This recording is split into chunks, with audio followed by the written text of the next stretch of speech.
I'm the chairman of the chamber, and I'm very pleased today that I'm going to be sharing the responsibility of moderating today's event with Bianca Tudor from Elite Business Women.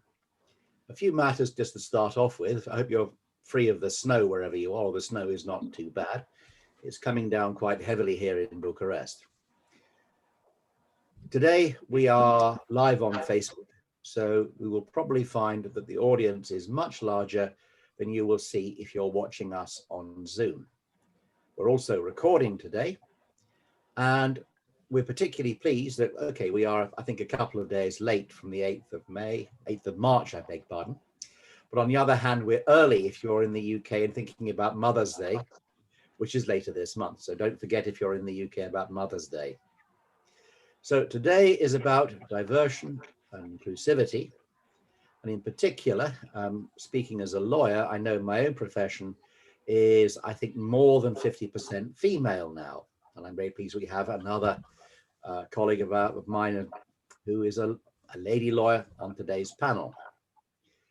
My own personal position is that my business runs because I have very good colleagues, and the colleagues in our Bucharest office are entirely female. The majority of our staff in the chamber are also female. And so I think it's quite clear when I talk to my daughter that the world is her oyster for the future. Bianca, would you like to introduce our panelists? Thank you so much, Neil. It's amazing to have men supporting women today. Of course, it is not 8th of March, but I would love to say Happy International Women's Day and month, of course, to all the women around the globe. I am really happy to speak about diversity and inclusion. And before jumping into the panel, I will just want to share a few ideas about today's topic. First of all, as we know, 50% of the global population is represented by women. The largest unemployment rate is among women, and women do graduate higher education in a percentage bigger than men. Bringing more women into the economy is not a feminist movement, it is, and it should be, a global economic growth strategy. And I will give you some facts. 1% increase in diversity in your management and top management team will bring 3% increase in the turnover of your business. When we invest in women, they invest back 90% into their communities. They will go out there, there will be volunteers, they will help your families, the society, and the community. Just some ideas, because it's always seen like we are bringing so much energy into this topic, and it's not about being feminist, is about the numbers. And I've told about the 1 increase in diversity and the 3 increase in the turnover of the company and of the business, because sometimes we look at numbers, and I gave the numbers. Of course, that today we have amazing women in the panel, and I'm so happy to have strong women, bold women, professional women, and I would love to introduce the panel. I will start with Agnieszka Blas, the Managing Director, DHL Express Romania. Welcome, Agnieszka. I hope I pronounce okay your name. Yeah, very okay. Thank you. Welcome, everyone. Amazing, amazing. Of course, that I will say welcome to Miruna Suciu. She is a managing partner, Suciu Popa and Associates. Welcome, Miruna. Hi, everybody. I'm glad to be here. Good to see you today. Of course, last but amazing as well, Ramona Predescu, Country Manager, IWG Romania. Welcome, Ramona. Hi, Bianca. Hi, everybody. Nice to see you all. So, because I love networking and because I want to surprise you a little bit, I will ask you to have a 1-minute pitch about you, your professional life, and whatever you want to share with the audience today. And I will start with Miruna. Okay, so just in a few words, I am a legal professional, as you rightfully said. I'm a woman. I have practiced law for over 22 years in Romania. And I have 2 wonderful children, one of which is a girl, the other one is a boy. And I'm a constant learner, and I'm trying to also help my kids do the same, and also to empower my daughter to have faith in herself and in her capabilities. Amazing. Thank you so much. Let's hear the 1-minute pitch from Ramona, please. My name is Ramona Predescu, previously known as Jacob. I'm in IWG for 11 years in the company, and I did nice, fun and important steps from the beginning when I joined. In reality, I should have been probably a teacher or a psychologist, but here it is. Life is a surprise itself. I'm a mother of two. Ooh. A young little one of 4 years old, the little lady, I would say, and a boy. And I'm very happy to see you all. Amazing. Thank you so much. And I will go to Agnieszka. 1-minute pitch for our audience, please. Yeah, thank you. Welcome everyone. My name is Agnieszka Błaś and I'm Managing Director for DHL Romania starting from July last year. I'm working for DHL for 20 years already. All the time I was connected with DHL Poland until last year when I moved to Bucharest. So now I'm living in Bucharest and in Warsaw, depends, but I'm traveling quite a lot. And this is not only because I'm living here and there, but also I really like travels. So this is my hobby.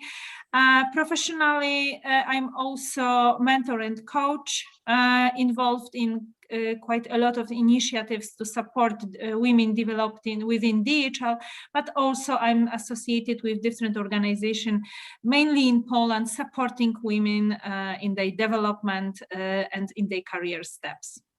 Amazing. Thank you so much for sharing with us. I'm really happy to have you, of course, because we are talking about diversity and inclusion. I just want maybe a point of view from each of you about this topic, just some ideas. And let me go to Ramona.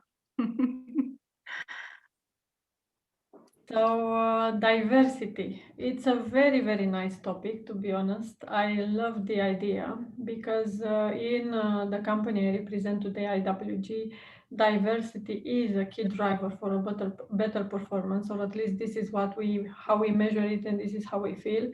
And I would maybe point out a bit more on diversity. It depends very much. Can be diversity among the team members, for example, if we talk about the workplace. It's quite important to offer to employees the flexibility of working. And if you want, I can pick up the example of the opportunity we have in the company that employees can move and work from different countries, even for the same role. Or they can change the career path, for example, and embrace new upcoming roles. So this is an important factor that we are developing for them. Then if we look at people diversity, of course, we are a big multinational companies. So being present in 125 countries is a huge cultural diversity as well. Wow. For example, if you go in one of our main offices from Europe in Barcelona, where we run the IT, finance, customer care department, you can easily hear about 44 languages being spoken in the same time. So huge cultural diversity here as well. If you want, I can go further because I like the topic, so I can talk. Just some numbers. How many women do you have? I mean, if you know, in all the countries in which you have the offices, how many women are in leadership roles? So in the management. In the leadership role, in the management roles, we pulled out in 2019 gender gap report in IWG, and in the management role, 69% was held by female, and in the high leadership roles, 41%. 41. So I would say it's a very impressive number. It is. It's amazing. Great. Let me hear from Agnieszka as well, her point of view about diversity and inclusion. This topic is also very close to me, as in DHL, diversity and inclusion is our common DNA, we are saying. We are the same, like Ramona said, DHL is also international company. We are in 220 countries, so all over the world. I can say. So diversity is quite important. We are really taking inspiration from diversity. We are international company. There is quite a lot of possibility in DHL. You can work in different country. I am the sample like this. So I'm from Poland and I'm working in Romania now. We are having our head office. So in head office, we are having people from actually all the countries all over the world. It's not only in Europe. So diversity is very important for us. We are organizing quite a lot of activities around diversity and inclusion, like Diversity Week. So we are running globally some initiatives to raise awareness about diversity and inclusion, but also all the countries are organizing themselves their own local initiatives to support diversity and inclusion. So quite a lot of is happening in DHL, and what is very important for all of us, that our global management board is involved in this initiative, or it's also alive for them. So they are supporting all the initiatives or the regional or global initiatives, and they are also involved in that. So very close to me. This topic is really close. I am the sample. Yeah, I know that. And how do you see men approaching diversity? Do you see them supporting women in leadership roles? Or more and more, I can observe more and more, really. I cannot say it was always like that, but I can observe in DHL more and more women. We are supported by men. We are having a program called DHL for Her, but it is not only for her. It is like showing our diversity. So it's the program when within which we are having mentoring or coaching programs, and we are cooperating together with men. So they are supporting us in our development. Whenever we want to develop in some direction, we want to change our position, we want to raise our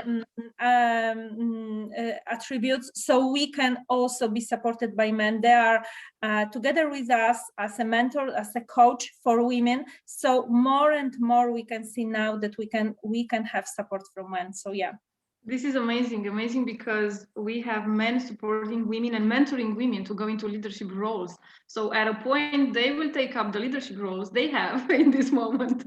Yes, but it's for me, it's about awareness. It's not about awareness, how we can, men and women, how we can support, because all of us, we are having our strengths. So the only thing what we can do, we can use our strengths for a better future.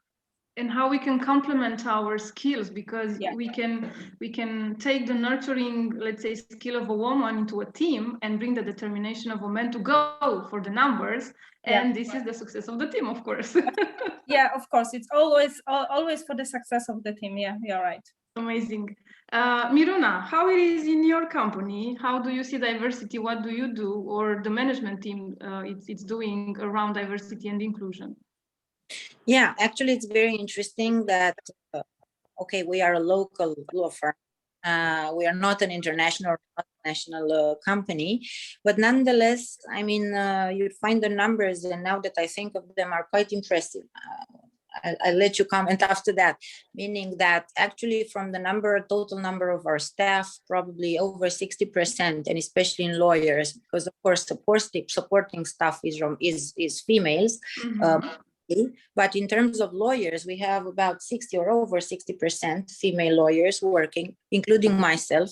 And then if you go to the top management layer, you will find that 80% of the partners are female, which of course maybe was just a coincidence or maybe not.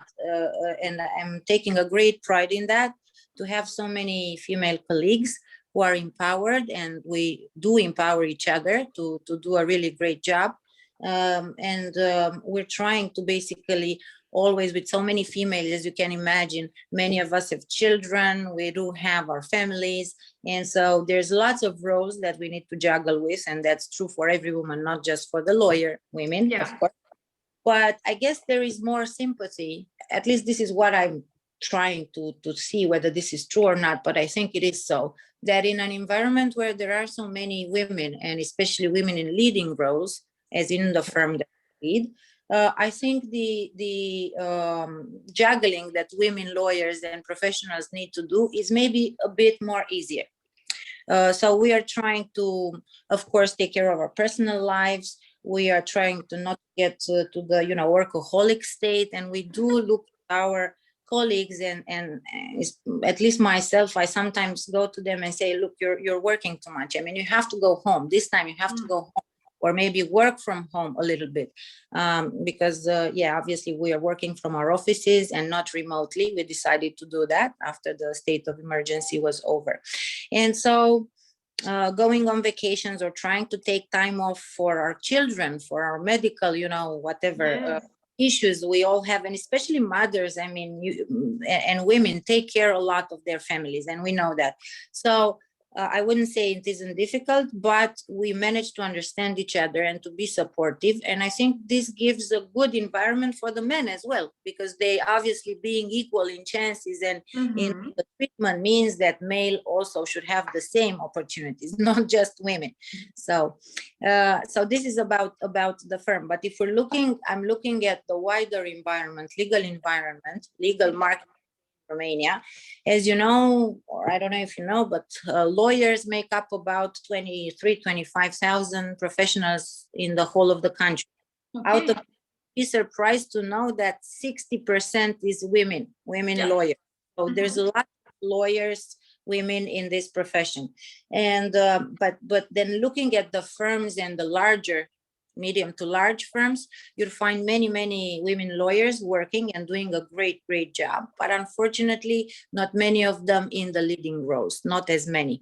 So maybe this percentage and this representation should change in order to have a healthy sector. I mean, our sector, the legal sector, it's a part of the economy, it's a part of the of life, and we really need to bring those percentages up. This is my personal view, and I've talked to other women lawyers and they feel the same. I love that, and this will be a next question before adding something. You said that we have a lot of women in the law industry, let's say, and we know that we have more women in the education sector, in the social services sector, of course. We don't have so many women in the STEM sector, for example, in scientists, mathematics, technology. So it's something that we've seen. And the next question is, how do we bring more women into leadership roles? What is your opinion about how we can encourage women, we can support women, we can empower women to go into leadership roles? Because as Miruna said, it is a challenge for a woman to have balance into her life between taking care of the family, of the household, and performing as a leader in her company. What's your opinion on that? Agnieszka, please. Okay, so for me, two things here, and I'm observing this from different point. One is to create some programs supporting women in development, especially in this kind of like technology disciplines, like technology and others.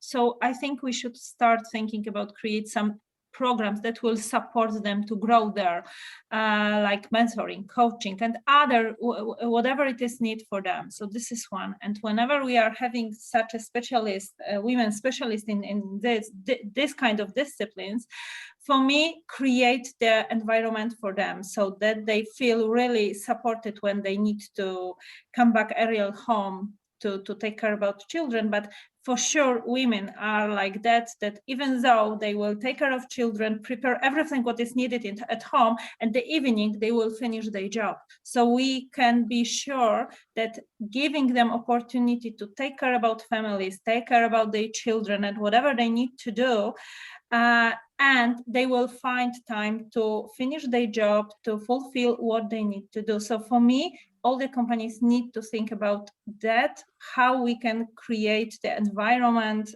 for women to be also mother, to be a wife, and also to be a professional one. Amazing. So it's really important to understand the role of a woman taking care of her family and maybe bringing a social infrastructure. I've seen the United States, for example, companies who has in their, let's say, office building, a space to take care of the kids of the employees, so they will not lose time going to their kids to pick up. It can be, yeah, it can be like this, but also, you know, just okay, I will be working a couple of hours from office and then I will be working from home. This is also support for them. Last year we had discussion, women leadership in digital had discussion with global member boards, and they were asking, what do you need, what kind of support you need, or is there anything different you need from us? And we said, no, we don't need anything different, because we are the same like men. We are in our roles, we are professional.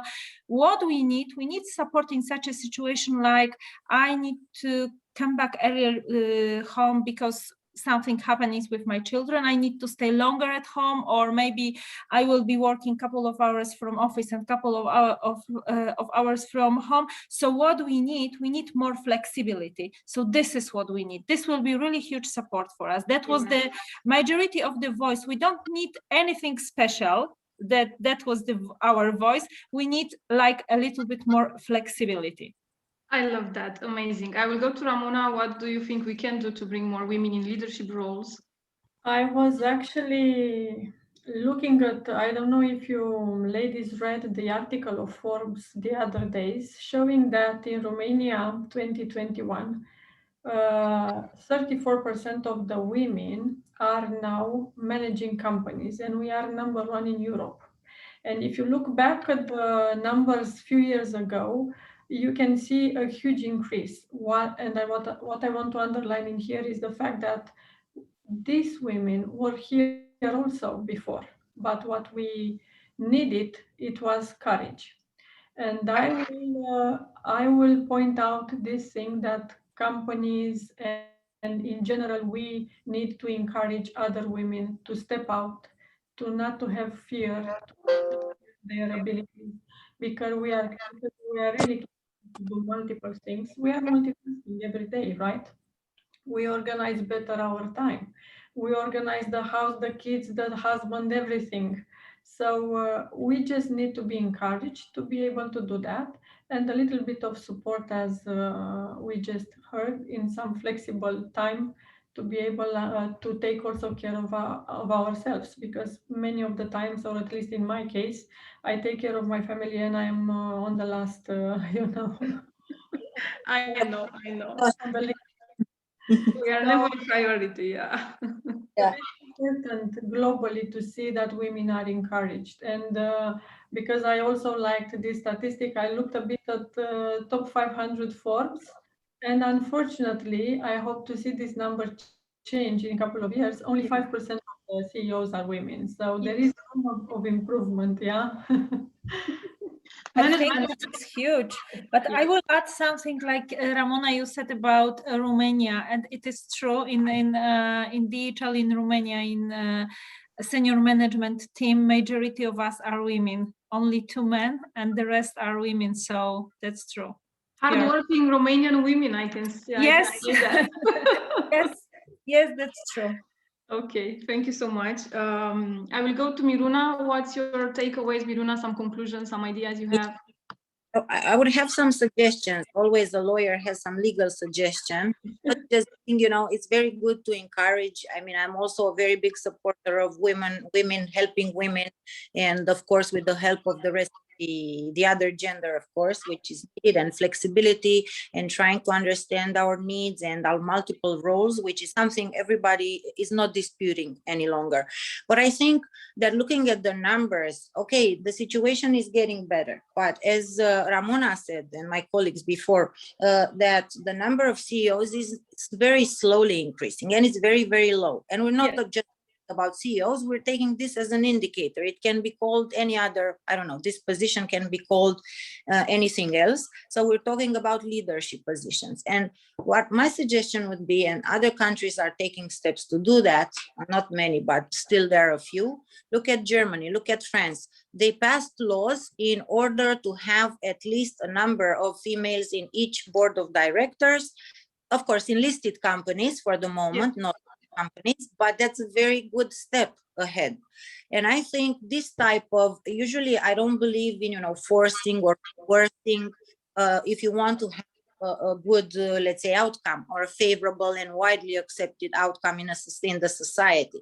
But I think from this perspective and looking at the numbers and the numbers are, I mean, almost the same every year for the past 2-3 years.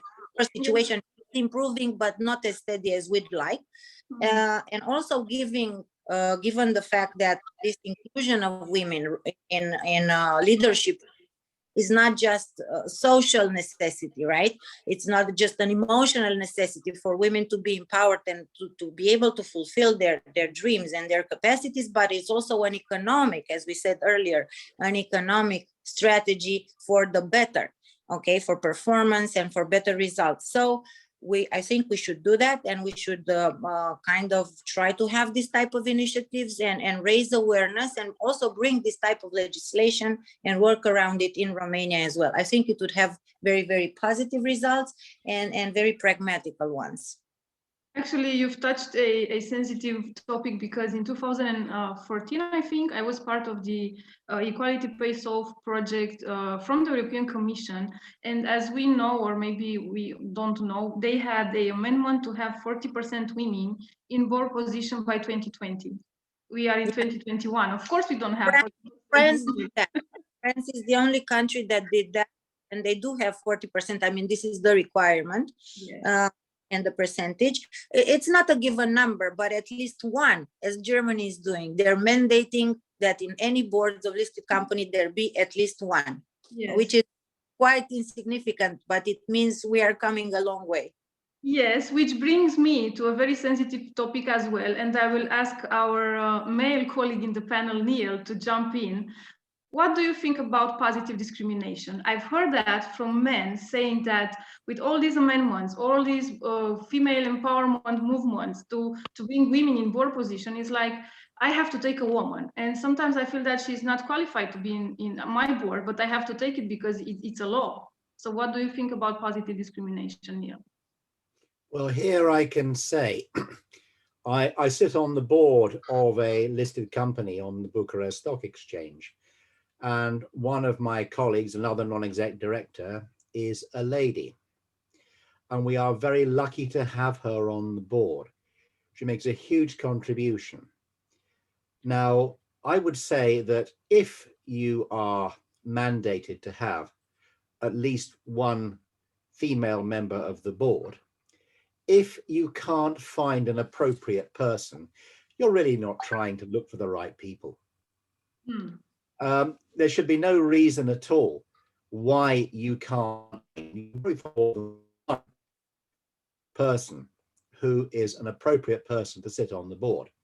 And if you have a proper gender balance on the board, you have a much better view as a board of what people are thinking. Yes, because if you're selling to the general public, at least half of your consumers are female. Yeah.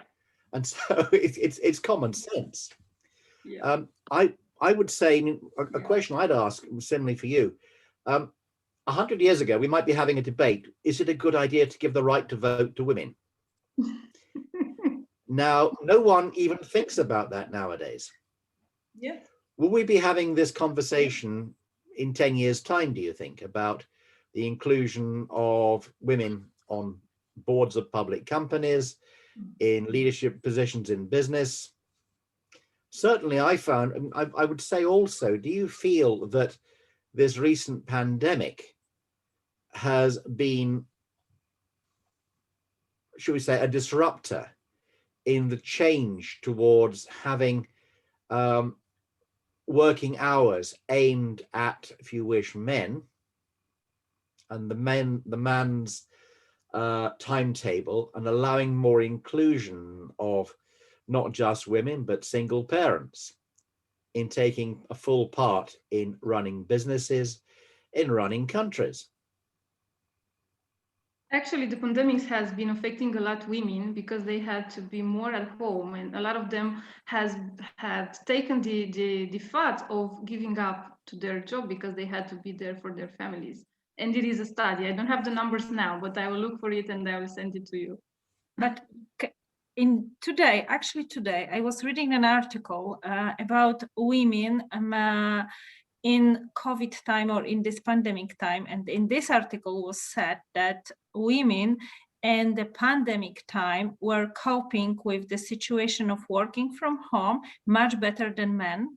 They are much better managing with working via Skype, Zoom, with all of those digitalized tools that we should use. So it was rather that women are much better prepared by nature as well to survive in such a pandemic situation or difficulties, and they are coping much better than men. So that was the article about women. During pandemic time, working from home, working from office depends on the situation. Also taking care about families, and it was comparison with men. So with this pandemic situation, we were doing much better, even with how to cope with all this digitalized application that we should use to connect with our team, our people, to be all the time on have all the information, connect with what's happening with our businesses. So actually it was like quite positive symptom about women coping with such a difficulties, because by nature we are much more prepared for difficult situation and times than men. Okay, going back to the question, thank you so much, Neil, for your feedback. So if you don't find a good qualified woman for your board, you are not looking well enough, let's say. Amazing. Yeah. Going back to the question was enforcing to have more women in board position in the listed companies. Sometimes from men, it came as a positive discrimination. And from women, it came like, we don't need this type of enforcement because we are good enough to do that. So how do you comment on that, Ramona, and afterwards Miruna? Or Miruna, if you're ready. Yeah, no, definitely. I would comment again, since there are over in most of the countries in the world, not just Europe, women are a bigger population than male. And in Romania, for example, it's about 55%, again, about statistics. How can you, as Neil was saying, not find the right candidate? How can you treat this as, you have to force a policy in the beginning, because and you have to have a harsher initiative in order for people to start, treating this as a normal life. But once this goes into, being normal, you don't have to force it anymore. But as with the introduction of vote for female, it was the same. It had to be a law, because otherwise probably no one would have granted them the voting right. And so to change mentalities, change habits, sometimes you have to enforce. You don't necessarily have to include very severe punishment, but I think it should be a reputational risk more. And for listed companies, for example, I would find it that this goes into the whole realm of being, a reputable company, a modern, an inclusive company. So if we're talking about being inclusive, let's have it done. I mean, let's have a top of inclusive companies in Romania, and starting from here. Implementing measures. Let's have it in practice. Let's have it on paper. Let's have it then in reality. And then it will become common sense. And 10 years from now, as Neil was saying, probably nobody will ask themselves, should we have women on our boards? It will be natural, as we are in the overall society, 50-50, or with very small variations. Yeah, I'm thinking about this top of inclusive companies, and we can start from Romania, then we go to Poland with Agnieszka, and so on, in the UK with Neil. What do you say about that? Okay, great. Ramona, your takeaways about positive discrimination versus feedback from women saying that we don't need to enforce our role into a board because we are good enough and qualified enough to go there by our own means and with our own performances. First of all, there should be no discrimination at all. So let's take it that way. nowadays, this century, when we hire people, we shouldn't hire for gender or whatever other race, age, or we should just hire for capabilities and to offer this opportunity, and especially to the ladies out there.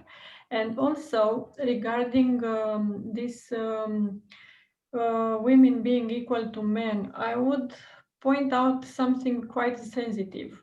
Let's say that in 1 to 3 years, it will be by nature having women on board. But let's look a bit also at the gap between the pay. Good. Because also it's very important fact. If you look in also these big companies, you will see that for the same role, same position, same tasks, a woman is paid in one way and a man is paid in a different way. And we have a pay gap, yes. We have a pay gap, just to bring something extra on the discussion. And actually we are in IWG developing a project with our chief executive sales officer, which is a woman, by the way, and with Moroccan heritage. So again, the culture, the race doesn't matter, to be able to put this fairness, we call it. We don't want to talk about to be equal. We want to have fairness in this situation. Yes, I agree with that. And also personalities or different cultural things. Why to put boundaries? We can, for example, in our company and also probably in the, DHL the same, because we are multinational. Why to, for example, why don't we put a leadership female from Turkey into running Singapore if she's able, wants to commute, or if she to move? We need to give these opportunities to people to bring this diversity into the organization, because in the end, what would be the value that you get from all this diversity and giving and empowering all? Just better performance, right? Yes. Profits, better retention on the employee, better well-being within the company, task motivation is increasing, then you deliver easier the results. So if we look at the big wide range of diversity world, we can talk about that more and more. And yeah, personality is also very important in my opinion. If you look at the personality of the people, and again, not the gender, not the culture and stuff like that, because it's important to let people bring their own personality to offer a better balanced workplace as well. So there are multiple topics that we can touch on this. Thank you so much, Ramona. And because we have such an amazing audience, they are sending their questions to us. I will take... Can I just interrupt very briefly, Bianca? Yes, please, of course. Well, we have 32 people watching us on Zoom, but more than 100 on Facebook. Okay, so, now you are putting a little bit of pressure on us. Okay, let's deliver. They have high expectations from us. So, question from... There are questions in the chat box here, so I'm sure you'll have seen those. Yes, I will take a question from Charles. So I would, however, like to mention about diversity and consider the LGBT community and people with disability. As I understand, this applies to many groups and not only women. How would we encourage diversity regarding, let's say, people with disability and communities such as the LGBT? What's your point of view about that? Anyone who wants to have a feedback, just jump in, open the microphone, we are here.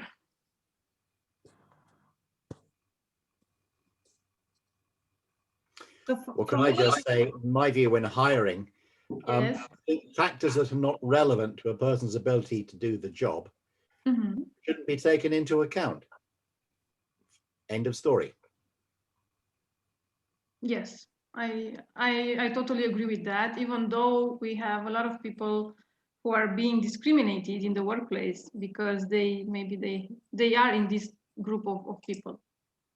I should just say there's a slight caveat to that, again, being a lawyer, always adds a caveat.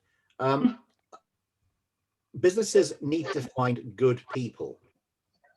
And the good people may have a disability that prevents them from competing under the same conditions as someone without a disability. And so employers should consider, for instance, looking at employing someone with a vision disability or a hearing disability, because technology now can deal with that and give you access to, again, very good people.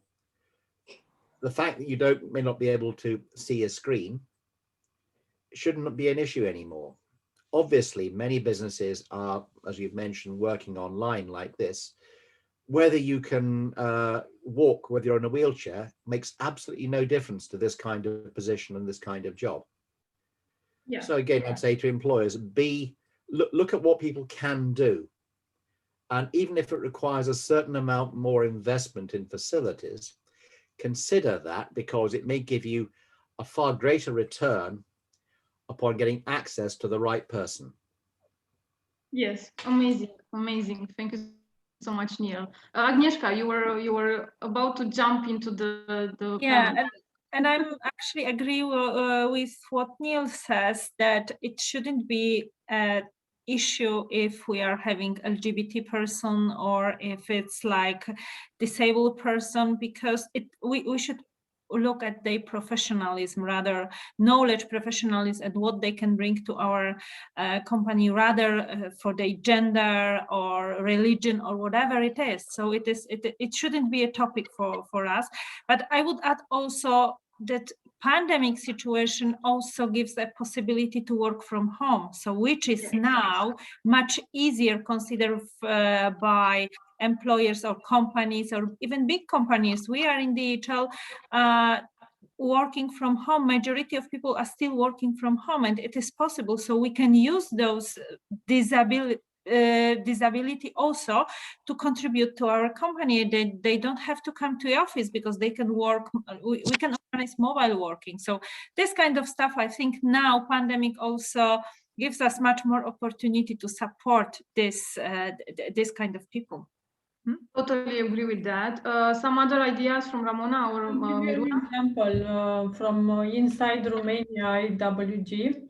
We actually had one of the employees with a disability at the hand, and imagine that we were not even noticing, only after 3 months. We were so captured by her personality, and she was working in front desk. Yeah, so it's a job that requires doing stuff with your hands, being present in front of the customers, because depends very much on the job you are hiring the person, of course. And we didn't know. It was so natural from our point of view and from her point of view, and it didn't matter. She was doing a fantastic job. And that was it. So shouldn't matter if it's qualifying for job. That's it. Yes, amazing. Miruna? Yeah, what I was thinking now is we don't have people with disabilities in the firm. I mean, we haven't been approached by anybody who would want to work, would be more than proud to have them. And as Neil said, I think it's not a question of whether they can fit the job, it's how good they can do that, of course. And that's the only principle or criteria we should matter. On the other hand, I think with these categories, especially disabled ones, unfortunately, I don't think now there is so much, at least in the professions, as we call them, okay? I don't think there is a problem with them exceeding to the profession or being retained by the firm. I think it's a problem with maybe education and their self-esteem. And I think this is where we should work more with these people, and especially young people, exceeding various careers, that they can do it, and they should go out there and they should try it, and not be disabled by their disability. Because other than that, I haven't heard, at least in any other firms on the market here or anywhere else with colleagues that I work with, that they would be discouraged from being hired. Yes, I totally agree with that, and I'm so happy to see the feedback you have and your values. I mean, when you speak, it's about what type of values do you have as an individual. So I'm happy to see this amazing panel. We still have a lot of questions and not so much time. So Let's have 1 minute for each question because I want to engage our audience as well. And thank you so much for sending the questions and taking the time to do that. Petronella is asking, how do you think the Romanian society would react if the law making it mandatory to have women in leadership roles in companies' boards was introduced? And how would you respond to negative reactions in this topic? I think we partly answered. I don't know if my other colleagues want to point out some more, but in any event, as I said before, having an initiative and trying to bring it in with a certain, not duress, but firm, action is something which is always needed when you want to definitely remove an obstacle. If we believe this is an obstacle, I mean, we don't have to do it if women generally in Romania, for example, let's pick a market, don't think this is the case. So it should be based on social background and based on the local feeling and not being, forced on a certain country for a certain reason. So the question was, how do you think the society will react? What's your point of view about reinforcing such a law in Romania, for example? Not there with the thinking and is not needing this, and I think hypothetically, of course, which I don't believe is true, because you can take a poll, right? You can make measurements, you can ask, you can do this type of things. And I think women in Romania in various professions or I don't know industries do believe that they should be empowered more and maybe have not necessarily places or jobs reserved for them, but equal opportunities and not just formal possibility to submit a candidature. So actually it's sometimes, as I said, you have to put in some measures which guarantee these equal chances based on personalities, capabilities, skills, and so on. Okay, amazing. Agnieszka, what do you think about having this type of a law in Poland, for example? I think it would be difficult. On one hand, I will tell my personal opinion. So on one hand, of course, it would be really nice to have more and more women in the management boards or managing the companies. On the other hand, I think putting a law and put a pressure on that, it's not supporting at all. So my personal opinion is that we should have rather raised awareness, rather support, rather put the, also we should put attention that if there is okay for the company that they are having only men and they are bringing value, for me it's also okay. We shouldn't discriminate now, like, because now it's a trend to support women, so then we will be discriminating men. No, for me we should really put attention. And what is important for the company, of course it is value when they are having women in the management board, but I would rather, my personal view, it should be natural, it should be more awareness. So I would rather put attention about more programs, more awareness, more supporting or creating environment for women to develop or to work in good conditions, rather than put a law and pressure on this topic. That's my opinion. Great. Ramona, I agree with Agnieszka, especially for example, for Romanian society. If we make a law out of this, I don't want to know how it will be interpreted in the end, but I believe in having equal opportunity. The should get the role, not being imposed. And we should maybe work better on recommendation to allow more women to join companies and decision makers than making something like obliged through a law to do that, because we know very very well what's the general opinion in Romania on imposing stuff. So yes. and anyway, I believe we already gain our top role in Romania, because we are, many of us women, in leadership roles already. So we did change in the mindset of the Romanians. Great. I will ask Neil to have a question. We have someone from Facebook. Yes, we now have about 200 people watching us on Facebook, I'm pleased to say. So welcome to you all. We have a question on Facebook from Daisy. Do you have personal experience of supporting LGBT people in the workplace? Who would like to answer that?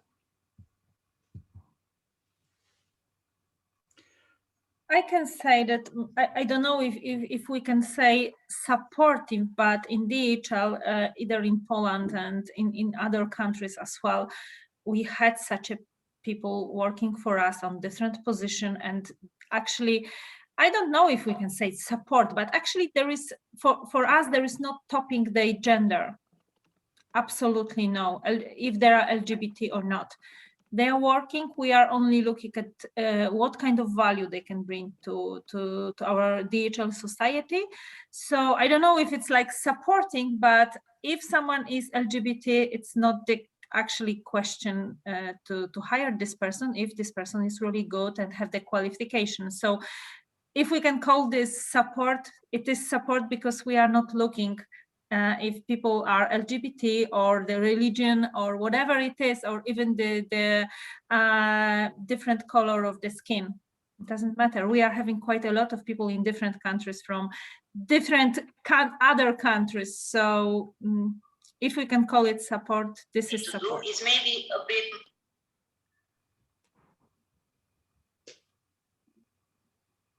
Okay, thank you, Agnieszka. Anyone wanting to answer the questions from Facebook, from our audience?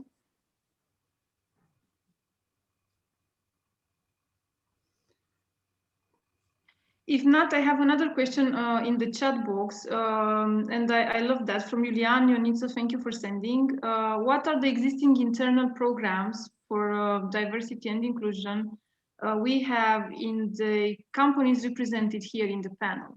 I think you said something at the beginning, just to summarize one or two programs or initiatives your companies are running at the moment. I mentioned the project where you can give the possibility to, you can give to the employees the possibility or moving in another country and working for the same role.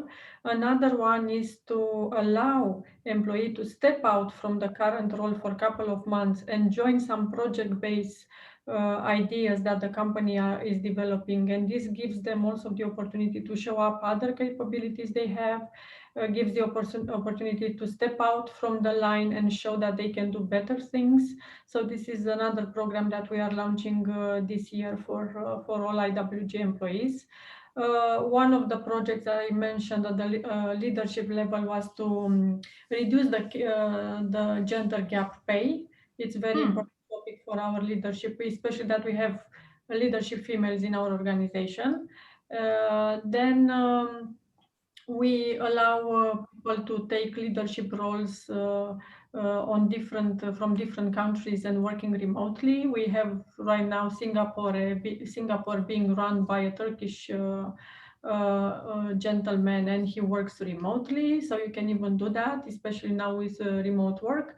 There are different ways of creating programs and introducing such programs, at least in our organization. Okay, thank you for answering the question. Agnieszka? So in DHL, we are having a couple of big ones running globally. First one is DHL for Her. It is for her, but also we are having we are supported by men and their knowledge. So this is one, and it's run globally. Within this program, we are having a mentoring program, coaching program for women to develop, and also each country is having its own DHL for Her program locally. So this is one. From Deutsche Post DHL, we are having a program called OLI. So it means that we are creating work for everyone, and it is also run globally. And quite a lot of different support for not only women, for in case of development, movement from one country to the other countries, coaching, mentoring, development programs which are run globally, locally, and also we are having clusters, a group of countries connected in the cluster. So we are having different kind of programs supporting not only women but supporting people in development. So we are in cluster, Central Europe cluster. We are running development program for talents. And also this program is supporting if someone will develop through this program and will be talent and would like to change the countries or the other job, we will support this. Amazing, amazing. Thank you so much. Miruna, do you want to add something? Yeah, again, not being an international or multinational company, we cannot, we don't have the same features as my colleagues that a successful Romanian company. of the world, or for something that we do that the pandemic has forced us to do. But other than that, what I think we can say we do and we aim to do every day is to develop and coach and mentor all our and to help them reach their best potential. And here I'm talking about all levels of seniority, but especially, of course, being in the legal profession, there is this feature of having to work and to grow and nurture the associates, okay, the young ones who exit to the profession, and then there is this process of working alongside them to help them grow and to help them actually achieve to the highest level of their careers. And we do that for both men and women. We haven't been asked to have people join from other communities or LGBT or anything else, but as I said from the beginning, this doesn't create any problem for us. It's not an issue at all.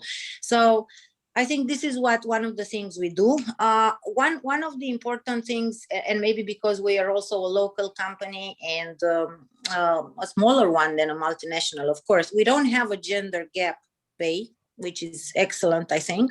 We don't pay less than men or men less than women. I mean, there is absolutely no difference. It's a question of seniority, a question how much they get involved, a question of their experience and what they put into their job, and of course of results and being a team player and all those criteria which are very, very real in our organization. And I'm hoping that this is happening also in other law firms. As far as I know, in other law firms in Romania, it's almost the same. I mean, nobody makes a difference whether you're a man or a woman in terms of how much you get paid if you are a lawyer. Neil, maybe you have something to comment on this or to confirm, but I think this is a good feature of the legal profession, at least in Romania. Okay, so the work environment should empower everyone, and not only in chances to exceed to the partnership or to the higher level of management, but also in terms of how much they get paid, how much they are empowered to get exposure publicly. This is another thing that we do. I mean, we empower all of our colleagues. Of course, it's also based on their desires and their wishes to go public, take stances and stand for something, but we do that with all of them, and of course we empower men and women the same. Amazing. Neil, your comments about that? Yes, I completely agree. I've never seen a legal assistance agreement which had different hourly rates charged to the clients according to whether or not the lawyer working on their matter is male or female. As far as I'm concerned, we continue to hire the best people who are available. And up to now, our team has been female, largely chosen on those grounds. I would say that I have debated why that is. And again, I would probably get shot by certain of my colleagues if I was to suggest that ladies are generally better than men at being lawyers. But let's say my experience of working in Romania for 24 years now, I have some very, very impressive female colleagues, some impressive male colleagues as well, but the majority have been female. So, and I suspect, knowing the number of people coming into the legal profession, we will continue to see more, let's say, ladies than men in that. I'm conscious, getting towards the hour, and I know we've got 260 people with us now on Facebook, so it's been a very, very well attended session. I think there's one other question you may want to take, Bianca, from the chat box. Let me see. And the question for young, ambitious women just starting their careers, women on their 20, 25, what would your greatest piece of advice would be?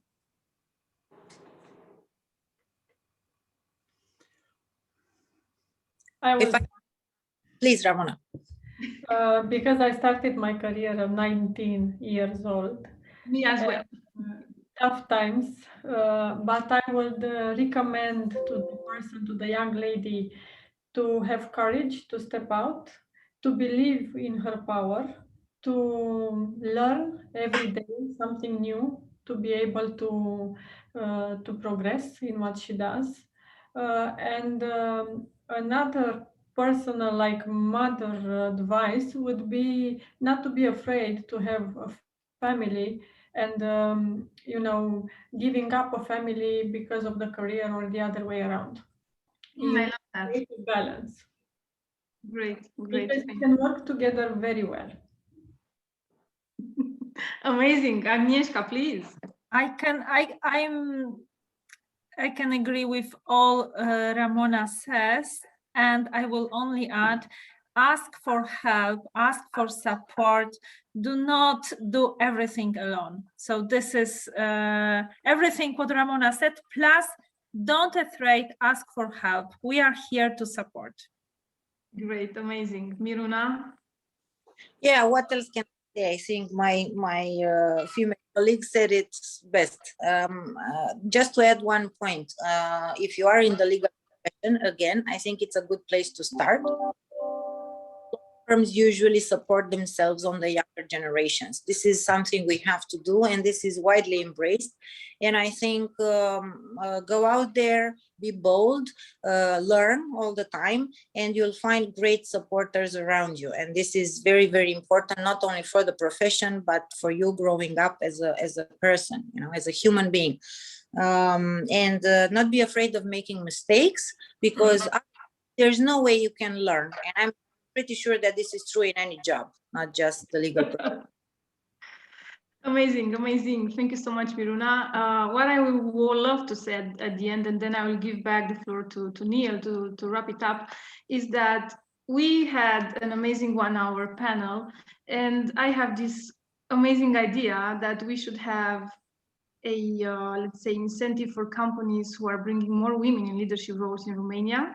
So I would love to see more women in board positions. Maybe we can do an initiative from DHL, IWG, Miruna's company, British Romanian Chamber of Commerce, EBW, to do something in this way, just to have role models. Awareness it's so important, and I've seen what an important role we had developing the ecosystem of women entrepreneurship in Romania, and then in Europe, and now we're in the Gulf countries and so on. It's so important to raise awareness about what we can achieve when we are collaborating and when we are bringing more women in leadership roles, just like that, just like a awareness initiative campaign from our panelists today. I always love to have an action plan after doing something. It's not just talking. I'm sorry. No, very, very good idea. And I think I always love to have a closure on the discussion. And that will be something very pragmatical and very useful, I think. Yeah, let's do that. Okay, I will follow up. Neil, back to you. Thank you for supporting us today. Thank you, Bia. What I've got is a very practical piece of advice to pass on to my daughter when she comes home from school this afternoon. It's all an inspiration to her on what she can do. Amazing. Thank you all very much indeed, ladies, on that. We're now 300 people watching us on Facebook, so very well done indeed. On a practical level, it may be of interest to those watching that we have had contact from a family whose daughter has won a place to study mathematics at Oxford. And due to, let's say, some of the bumps in the withdrawal agreement or relationship between the UK and the EU, she is now faced, I gather, with tuition fees of, I think, £30,000 a year. And I know that they're looking for sponsorship. So if any of those watching would like to know more about that and have an introduction, we would be delighted to put you in touch. I'm also writing to, we had a minister from the UK here last week, who I should be writing to, raising exactly this issue. Before we go on to the next thing, can I say thank you to all our panelists and to the participants. It's been a most interesting hour. And in the spirit of handing over to a very capable lady, perhaps I can introduce Anna Nastase, my colleague in the chamber, to tell us what's coming next. Thank you, Neil, very much. I would also like to give a big thank you for the inspiring women who brought some insightful details on the table today, and also for the very balanced gender ratio on the moderator side for both Bianca and Neil. And yes, even though we do enjoy discussing a lot on this subject, we also have other topics to be discussed in the upcoming period, and Brexit is one of it. This is why next week we are going to have a very interesting webinar on taxation after Brexit in the presence of the State Secretary of the Minister of Finance, Mr. Alin Kisu, also being together with the British Embassy and our very high caliber speakers from Provident and EY. And also in 2 weeks' time, we will have a webinar on the UK-EU trade, latest updates on the legal and economic side. I will also type in here our links to our event page where you can register and learn more about our events. Big thank you again for all of our attendees and our panelists. Wishing you a wonderful spring and take great care of you. Thank you. Thank you, Anna. Thank you. Thank you. And can I say, in a material of non-discrimination, la mulsan to everyone, whatever your gender. Thank you. Great afternoon to all. Thank you. Bye. Thank you. Bye. Bye-bye.